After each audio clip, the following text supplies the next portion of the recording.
नमस्कार, मैं अंकित शर्मा और हॉकफीड न्यूज में आप सभी दर्शकों का स्वागत है।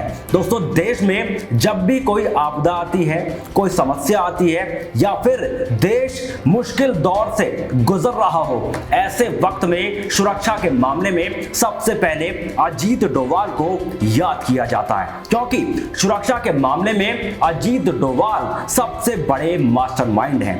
भारत कोरोना वायरस की महामारी से जूझ रहा है। ऐसे वक्त में अमेरिका भारत की मदद करने के लिए पहले तो नौटंकी कर रहा था, लेकिन 24 घंटे के अंदर ही अमेरिका के तेवर बदल गए और भारत की मदद करने का ऐलान कर दिया। इसके पीछे कोई और नहीं बल्कि अजीत डोभाल का सबसे बड़ा गेम सामने आया है। पूरी खबर बताने से पहले मैं आपसे जानना चाहता हूं, क्या आप अजीत डोभाल का समर्थन करते हैं या नहीं? अपना जवाब, अपनी राय आप हमें कमेंट करके जरूर बताएं और कमेंट बॉक्स में जय हिंद लिखना बिल्कुल भी ना भूलें। इसी के साथ अब पूरी खबर पर चर्चा करते हैं। दरअसल आपको बता दें, भारत में कोरोना की दूसरी लहर से पैदा संकट से निपटने के लिए अमेरिका के आगे आने के बाद से राष्ट्रीय सुरक्षा सलाहकार अजीत डोभाल चर्चा में हैं।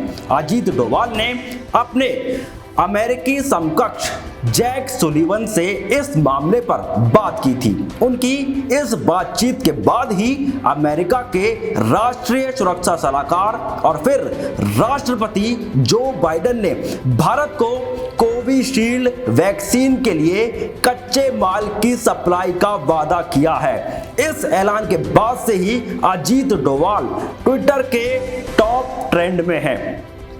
कई ट्विटर यूजर्स का कहना है कि जहां अजीत डोभाल है वहां रहा है और जमकर ट्विटर पर अजीत डोभाल की तारीफ की जा रही है और इसी वजह से ट्विटर पर अजीत डोभाल ट्रेंड करने लगे हैं। वहीं अमेरिका को इनकार से इकरार तक लाने वाले अजीत डोभाल की जमकर तारीफ की जा रही है। इस बीच अमेरिका के जॉन एफ कैनेडी एयरपोर्ट से 318 ऑक्सीजन कंसंट्रेटर्स को लेकर एयर इंडिया का विमान दिल्ली के लिए रवाना हो गया है। इसके अलावा संयुक्त अरब अमीरात, सऊदी अरब जैसे देशों ने भी ऑक्सीजन की सप्लाई में भारत को मदद की पेशकश की है। अमेरिका ने अपने नजदीकी एयरबेस से कहा है कि वह ऑक्सीजन जनरेटर को एयरलिफ्ट करे।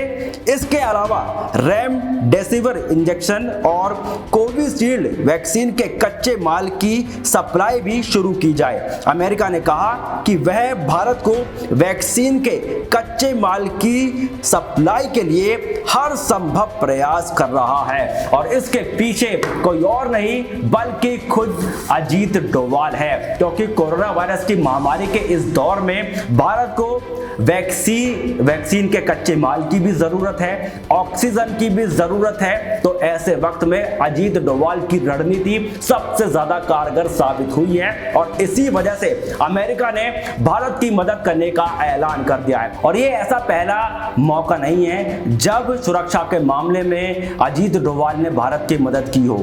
इससे पहले भी सुरक्षा के मामले में अजीत डोभाल ने कई ऐसे फैसले लिए हैं जिसके बाद अजीत डोभाल की जमकर पूरे हिंदुस्तान में तारीफ हुई थी।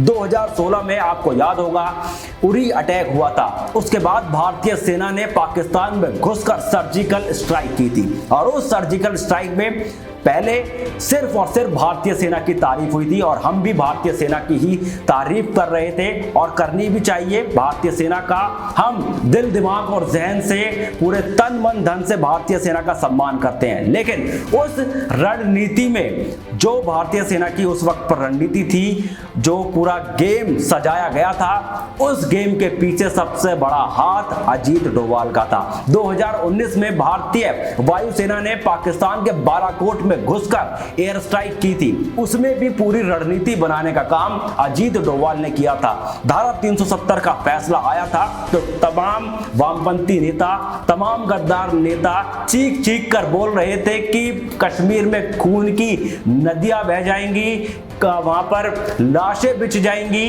लेकिन अजीत डोभाल ने ऐसी रणनीति बनाई कि धारा 370 भी हट गई और एक भी खून खराबा पूरे कश्मीर में नहीं हुआ।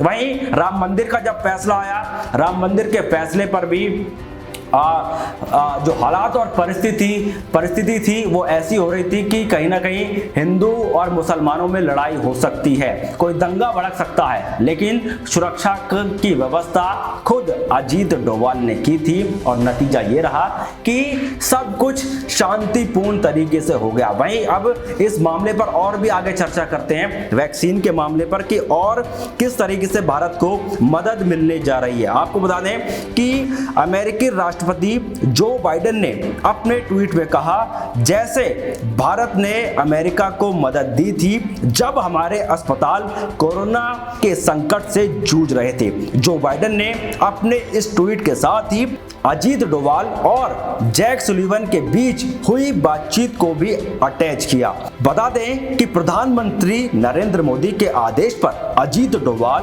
और विदेश मंत्री एस जयशंकर ने अमेरिका, संयुक्त अरब अमीरात और सऊदी अरब से बातचीत शुरू की है। माना जा रहा है कि अजीत डोभाल सऊदी अरब और यूएई से बात कर रहे हैं। वहीं विदेश मंत्री एस जयशंकर यूरोपियन यूनियन से बात कर रहे हैं। खास तौर पर वह फ्रांस से संपर्क में हैं ताकि ऑक्सीजन कंसंट्रेटर्स, रेमडेसिविर और वैक्सीन के लिए कच्चे माल की सप्लाई सुनिश्चित की जा चुके। वहीं इसके अलावा ये देश तो है ही, अमेरिका तो भारत की मदद कर ही रहा है। इसके अलावा मैंने और भी देशों के नाम आपको बताए हैं, लेकिन इसके साथ ही आपको बता दें कि अब मामला यहां तक पहुंच गया है कि एक या दो नहीं बल्कि पूरे 9 देश अब भारत की मदद करने के लिए ऐसे वक्त में तैयार हो गए हैं। उन 9 देशों के बारे में अब मैं आपको बताता हूं। दरअसल आधिकारिक सूत्रों के मुताबिक यूएई ने बताया है कि वो भारत को वैक्सीन की बड़ी खेप भेज रहा है। इसके अलावा सऊदी अरब की ओर से भी ऑक्सीजन जनरेटर्स की सप्लाई की जा रही है। ब्रिटेन की ओर से भी बड़ी संख्या में ऑक्सीजन जनरेटर्स की सप्लाई की जा रही है। भारत को अब तक कुल 9 देशों की ओर से कोरोना संकट में मदद का भरोसा मिला है। Germany, Canada, America, Britain, Saudi Arab, UAE, France और पाकिस्तान जैसे देशों की ओर से भारत को कोरोना संकट से निपटने में मदद का ऑफर दिया गया है। तो ये आपने देखा और किस तरीके से तमाम देश अब हिंदुस्तान के लिए खड़े हुए हैं, अड़े हुए हैं और भारत की हर संभव मदद करने के लिए तैयार हैं। और इसके पीछे अजीत डोभाल की रणनीति एक बार फिर से कारगर साबित होती हुई नजर आ रही है। तो इस खबर को शेयर करें, हर भारतीय, हर हिंदुस्तानी तक पहुंचाएं और देश हित चैनल हॉक फीड को सब्सक्राइब करें। फिलहाल के लिए मैं आपसे विदा लेता हूं, तब तक के लिए जय हिंद, जय भारत, नमस्कार।